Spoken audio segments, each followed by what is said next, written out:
আসসালামু আলাইকুম, সবাই কেমন আছেন? আল্লাহর রহমতে আমরা সবাই ভালো আছি। আমি এখন রেডি হয়ে গেলাম।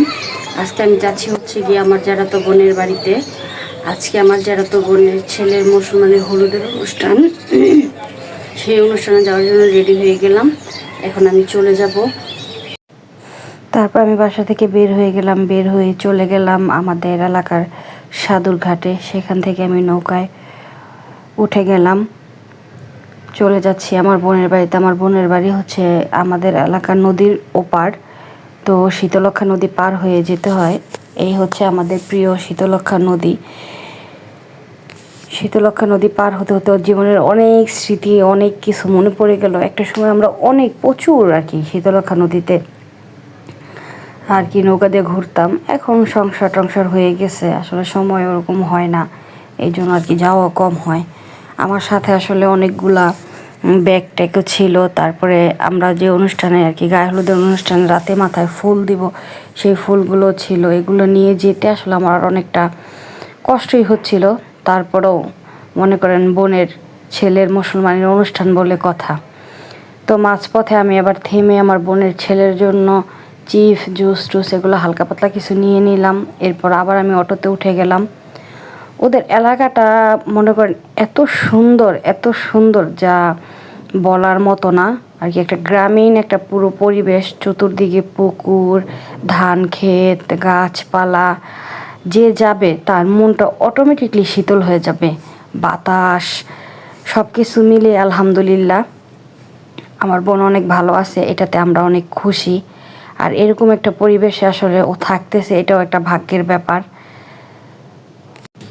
তারপর আমি যেতে যেতে আসলে ভিডিওগুলো করতেছিলাম। আমি যতই দেখছিলাম আমার চোখগুলো আসলে জুড়িয়ে আসছিল, এত ভালো লাগতেছিল আর কি চতুর্পাশের পরিবেশ সব কিছু মিলে। তারপরে আমি আমার বোনের বাসায় চলে গেলাম। আসলে আমার আরও একদিন আগে যাওয়ার কথা ছিল, কিন্তু আমি আসলে যেতে পারি নাই। তারপরে আমি হলুদের দিন আসলে সকালেই ওদের বাসায় যাই। সকাল বলতে 10টা-11টার দিকে চলে যাই। গিয়ে দেখে আমার বোন হচ্ছে গিয়ে ওর বড় জায়ের হাতে মেহেদি পরাচ্ছে। ওরা বাড়িতে সব মেহমান আসবে দেখে সকাল সকাল উঠেই আসলে সব রান্নাবাড়া কমপ্লিট করে ফেলছে। আর এই যে এখানে আমার বড় বোনের বড় মেয়ে, তার ভাইয়ের অনুষ্ঠান বলে কথা, সেই জন্য সে যে কি পরিশ্রম করতেছে।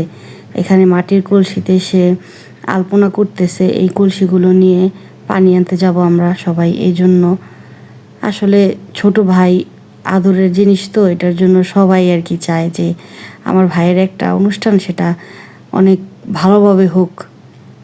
এরপরে যে আমার বোনের সে আমাকে বলতেছিল, তুমি বারবার বলছো আমাদের বাড়িতে যাবা, কই যাও না। আমি বললাম ভাবি এবার যাব।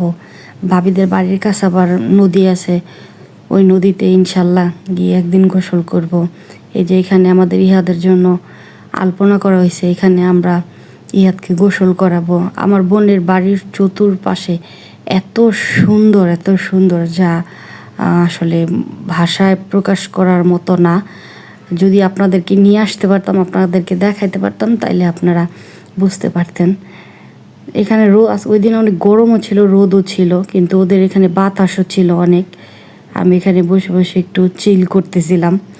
তারপরে এই যে আমার বোনের হাতের মজাদার রান্না, আমি বাহিরে বসে বসেই খাচ্ছিলাম। ওরা মাটির চুলায় রান্না করে। মাটির চুলার রান্নার স্বাদ আসলে আমরা মাটির চুলার রান্না করা খাবার যে খাইছি সে বলতে পারবো, যারা খায় না তারা বুঝবে না। এই যে আমার বোন ভাজি, টমেটো চাটনি, ভর্তা, মুরগি রান্না করেছিল, ডাল রান্না করেছিল। আমি আর ওগুলো দিয়ে খাইনি। আমার কাছে কেন জানি ভাজি, ভর্তা, টমেটো চাটনি দিয়ে ভাতটা অনেক বেশি মজা লাগছে। আমি অনেক তৃপ্তি সহকারে খাইছি। ওই যে পাশে আমার বোন বসে বসে আসলে ওই যে মানুষজন সবাই খাচ্ছিল। তারপর খাওয়ার পরে যে থালাবাটিগুলো হয়েছে ওগুলা সব ও ধুচ্ছিল আর আমাকে বলতেছিল আমরা সব কাজ শেষ করে আমরা তাড়াতাড়ি রেডি হয়ে যাব, কারণ বর্তমানে পরিস্থিতি ভালো না। আমরা হলুদের অনুষ্ঠানটা যত দ্রুত শুরু করব তত দ্রুতই আসলে শেষ করতে পারবো।